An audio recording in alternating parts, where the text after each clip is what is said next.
தீ பிடிக்க முத்தம் மாமா கோடி இங்க கொஞ்சம் நிறுத்து. என் தேகமெல்லாம் சார் எக்ஸ்கியூஸ் மீ சார்.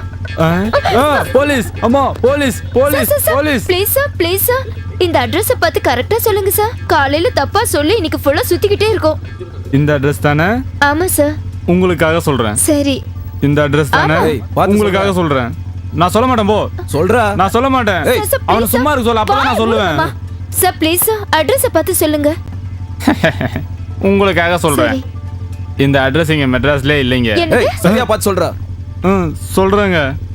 சொல்றேன். எஸ்கே என்ன எங்க போயிட்டாரு? ச்சே, உங்க அண்ணன் எதுக்கு தப்பான அட்ரஸ் கொடுத்திருக்காரு? எங்க அண்ணன் கரெக்ட் அட்ரஸ் தான் கொடுத்திருக்காரு. இவன் சரியான குடிகாரன், அதான் அவனுக்கு தெரியல.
Take this. Okay doctor. ஆமா இந்திராணி, டாக்டர் என் தங்கச்சி எப்படி இருக்கா? பதட்டப்படாதீங்க, கவலைப்படுறதுக்கு ஒன்றும் இல்லை. டாக்டர், என் தங்கச்சி என் உயிர், எனக்கு எல்லாமே அவதான். அவளை என் கண்ணில் வச்சு பார்த்துக்கிட்டேன். அவளுக்கு ஏதாவது ஆச்சுன்னா என்னால தாங்க முடியாது டாக்டர். நான் உயிரோட இருக்க மாட்டேன். டாக்டர் ஐயா, எங்க அம்மா அப்பா இறந்த அப்புறம் என் தங்கச்சி இந்திராணி முகத்துல தான் எங்க அம்மா அப்பாவையே நான் பார்க்கிறேன். இந்த மார்ல போட்டு வளர்த்த அவ கண்ணில் தூசி பட்டா என் கண்ணில் கண்ணீர் வரும். இவ காலில் முள்ளு குத்துனா என் நெஞ்செல்லாம் வலிக்குங்க. காலையில எழுந்திரிச்ச உடனே நான் கடவுள் படத்தை கூட பார்க்க மாட்டேன். என் தங்கச்சி முகத்தை தான் பார்ப்பேன். டாக்டர் ஐயா, என் தங்கச்சி சிட்டில வேலை செய்யறான்னு ஊர்ல பெருமையா சொல்லிக்கலாம்னு நினைச்சேன். இந்திராணிக்கு கல்யாணம் பண்ணி மாமியார் வீட்டுக்கு அனுப்பாம என் கூடவே வச்சுக்கணும்னு ஆசைப்பட்டேன். இவ குழந்தைகளுக்கு சோறு ஊட்டி என் தோல்ல சுமந்து வளர்க்கணும்னு என்னென்னமோ கனவெல்லாம் கண்ட டாக்டர். டாக்டர் ஐயா, என் செல்ல தங்கச்சி இப்படி உயிருக்கு போராடுறத பார்க்கும் போது என்னால தாங்க முடியல டாக்டர், தாங்க முடியல. என் நெஞ்ச வெடிச்சிரும் போல இருக்கு டாக்டர்.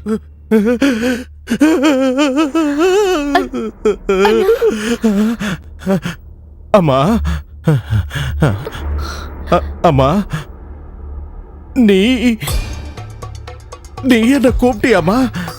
அண்ணா, மாமா எங்க? மாமா, நான் என்னத்த சொல்லுவேன்? அந்த கொடுமைக்காரங்க கையால அவ உயிர் அப்பவே போயிடுச்சுமா.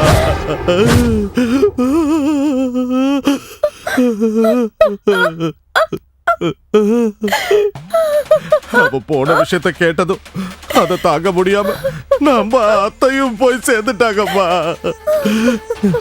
இப்ப இருக்கிறது எனக்கு நீயும் உனக்கு நானும் தான். நீ கோமால இருந்த இந்த 2 மாசம் நான் உன்னை என் கண்ணில் வச்சு பார்த்துக்கிட்டு இருந்தம்மா. ஆமாம்மா, வேணும்னா டாக்டரை கேட்டுப்பாரு. ஆமா, உங்க மாமா இறந்து போனதுக்கு அப்புறம் அந்த அதிர்ச்சியில நீங்க கோமாவுக்கு போயிட்டீங்க. இந்த 2 மாசமா உங்க அண்ணன் தான் உங்களை பக்கத்துல இருந்து பாத்துக்கிறாரு. சார், நீங்க இவங்களை கூட்டிட்டு போலாம். சிஸ்டர், 201. ஓகே.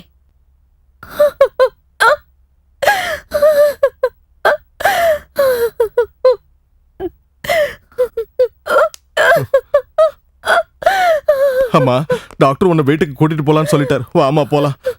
வாம்மா வா. ஜாக்கிரதமா.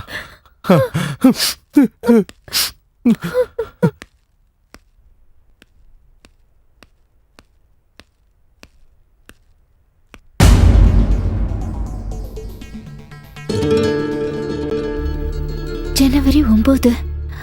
இன்னைக்கு செவ்வாய்க்கிழமை, ஜனவரி 8. ஓ, மத்தியானத்துக்கு மேலதான் ராவு காலம். அப்படின்னா நேத்து தான் 8.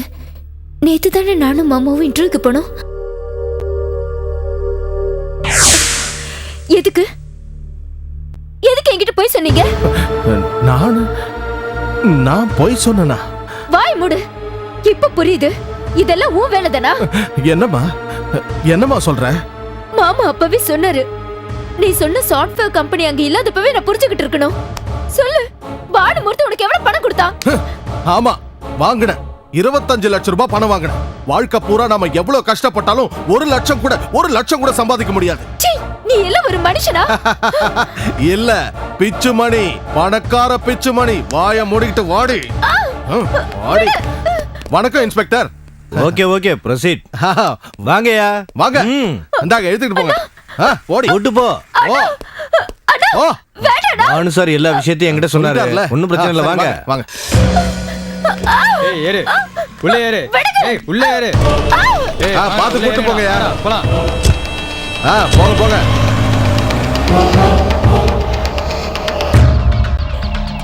ஏய் விடு. வாடினா.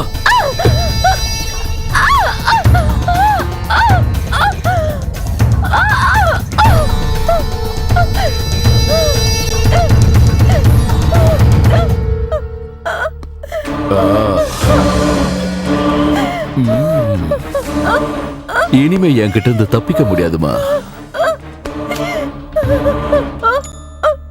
ப்ளீஸ் ப்ளீஸா? என்ன எதுவும் செஞ்சிடாத. விட்டு. அதுக்காக உன்னை கஷ்டப்பட்டு பிடிச்சிட்டு வந்த. இப்ப நீ எனக்கு சொந்தம். டேய், இவ்வளவு கல்யாணத்துக்கு ரெடி பண்ணுங்கடா.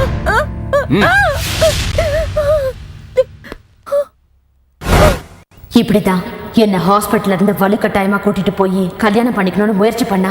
எங்க மாமாவை தவிர வேற யாரையும் விரும்பாதனா அந்த மாடியில இருந்து குதிச்சு தற்கொலை பண்ணிக்கிட்டேன்.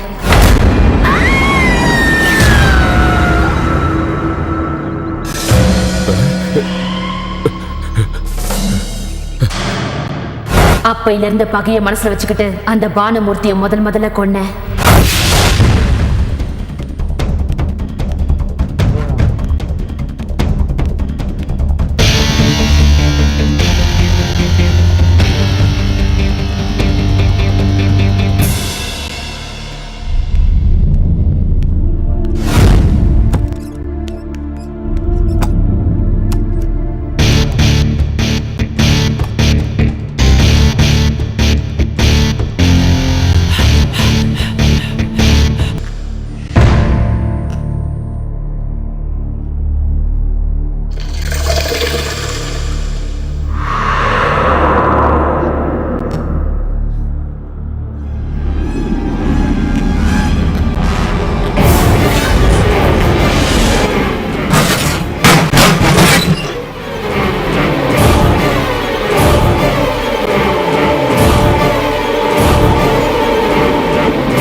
அப்பையில இருந்து பகைய மனசுல வச்சுக்கிட்டு முதல்ல அந்த பானுமூர்த்தியை கொன்னேன். இதை தெரிஞ்சுக்கிட்ட அந்த கிரி என்னால அவனுக்கு ஆபத்து ஏற்படும் தெரிஞ்சு மந்திரவாதிகளை வச்சு ஒரு பூஜை பண்ணி ஒரு மந்திர தாயத்தை அவன் கையில கட்டிக்கிட்டு இருக்கான். அதுதான் அவனை காப்பாத்திக்கிட்டு இருக்கு. அதே மந்திர சக்தியால அந்த பில்டிங்ல என்னோட ஆத்மாவை சிற வச்சுட்டாங்க. என்னோட வாழ்க்கையை நாசம் பண்ணிட்டாங்க. என்னோட நிலைமை எந்த பொண்ணுக்கும் வரக்கூடாதுன்னு தான் அவங்கள சாகடிக்கணும்னு முடிவு பண்ணேன். அப்படியா? அப்போ பிச்சுமணி எதுக்கு கொன்ன? அன்னைக்கு மாடியில இருந்து கீழே விழுந்து செத்து போன பிச்சைமணி யாரோ இல்ல, என் அண்ணன். அப்போ பிச்சைமணியை கொன்னது நீயா? அப்போ உங்க அண்ணன் கூட பார்ல இருந்து வெளியே வந்த மைத்திலி எப்படி செத்து போனா? சொல்றேன். அன்னைக்கு நீங்க எங்க அண்ணனை அறிமுகப்படுத்தின மைத்திலியோட கார்ல போய்கிட்டு இருந்தா. சூப்பர். உன் கம்பெனி எனக்கு ரொம்ப பிடிச்சிருக்கு. இந்தா படே.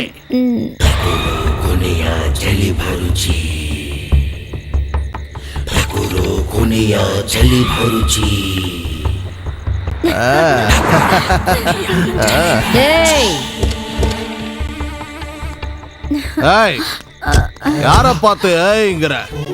ஒன்னுடுவன் ஜாக்கிரதை. ஏய், என்ன லுக்கு? கண் பார்வையிலேயே சாவடிச்சிடுவியா? என் கண் பார்வையினால இல்ல, நீயே இன்னும் கொஞ்ச நேரத்துல சாக போற. என்னது, பயமுறுத்துறியா? ஏய், வாய்க்கு வந்தபடி பேசாத. பேசுறதில்ல, இதான் உண்மை. உன் சாவு உன் தங்கச்சி கையில தான் இருக்கு. ஏய், போத தலைகேறிச்சா? இஷ்டத்துக்கு என்னென்னமோ பேசுற. டார்லிங், அவகிட்ட என்னங்க பேச்சு? வாங்க போலாம். ஆமா, வா வா வா வா போலாம். ஏடா, கம் ஆன். மூடே ஸ்பாயில். என்னாச்சு டார்லிங்? என்னாச்சு? ஏய் நில்லுங்க, ஏய் நில்லுங்க, நில்லுங்க. உங்களதான் நில்லுங்க. ஆமா, என்ன மன்னிச்சிடுமா. உன் வார்த்தைக்கு இவ்வளவு சக்தி இருக்குன்னு தெரியாம நான் என்னென்னமோ பேசிட்டேன். இப்பவாது என்ன பத்தி தெரிஞ்சுக்கிட்டியே, எழுந்துரு. அப்போ என் சாவு என் தங்கச்சி கையாலன்னு சொன்னியே, ஆனா என் தங்கச்சி உயிரோட இல்லையே. ஆனாலும் அவ ஆத்மா உன்னை பழி வாங்கறதுக்காக துடிச்சுக்கிட்டு இருக்கு. இல்ல, நான் வாழணும். உனக்கு பணம் தரேன், என்னை காப்பாத்து. 10 லட்சம் கொடுப்பியா? 10 லட்சமா? உன் உயிரோட மதிப்பு அவ்வளவு கூட இல்லையா? சரி, கொடுக்கறேன். என்ன செய்யணும் சொல்லு. பழைய பங்களாவில் இருக்கிற உன் தங்கச்சி எலும்பை எடுத்துக்கிட்டு வா. சரி. இரு. நீ போனா திரும்பி வரமாட்ட. அந்த வேலையை வேற யாரையாவது செய்ய சொல்லு. சரி. உன் தங்கச்சி எலும்பு வந்த உடனே அந்த புளிய மரத்துக்கு கீழே கொண்டு வா. சரி, அப்படியே செய்றேன். இதான் நடந்தது. உங்க கதையை கேட்டா எனக்கே கஷ்டமா இருக்கு. அருண், நீங்க எனக்கு ஒரு உதவி பண்ணணும். என்னது? இப்போ மிச்சம் இருக்கிற அந்த கிரிய கொலை பண்ணலனா என் ஆத்மா சாந்தி அடையாது. அப்படின்னா நாங்க என்ன பண்ணணும்? நீங்க ஒத்துக்கிட்டா கனகாவோட உடம்புல இருந்துகிட்டே நான் மிச்ச வேலையும் செஞ்சு முடிச்சிருவேன். வேண்டாம் ப்ளீஸ். கனகானா எனக்கு உயிர். அவளுக்கு ஏதாவது ஆச்சுன்னா என்னால தாங்க முடியாது. அப்படின்னா என் கதையெல்லாம் தெரிஞ்சுக்கிட்டே என்ன நீங்க சந்தேகப்படுறீங்களா? அது இல்லைங்க, அது மனித பிறவி. நீங்க டேய், நீ சும்மாறா. சரி, கனகாக்கு எந்த பிரச்சனையும் வராம இருந்துச்சுன்னா ஓகே. ஆனா கனகாக்கு எனக்கு கல்யாணம் பண்ணி வைக்க வேண்டியது உங்களோட பொறுப்பு. அப்படின்னா இப்பையில இருந்தே நம்மளோட பழி வாங்குற படம் ஸ்டார்ட் ஆகுது. உங்களோட கல்யாண ஏற்பாடு கூட நடக்கும். அண்ணன் போனதுக்கு அப்புறம் எம்பி ஆயிலான்னு டெல்லியில சுத்திக்கிட்டு இருந்த, இப்பதான் வந்த. அதை விடுங்கண்ணா, உங்களுக்கு பெரிய பார்ட்டி ஏற்பாடு பண்ணிருக்கோண்ணா. அந்த டென்ஷன்லாம் விட்டுருங்கண்ணா, ஈவினிங் பார்ட்டிக்கு வாங்க, சூப்பரா இருக்கும். நிச்சயம் வரேன். எம்எஸ்ஆர் பார்ட்டி ஆள் தானே? ஆமாண்ணா, அதான். சரி, கண்டிப்பா வரேன். நீங்க போங்க.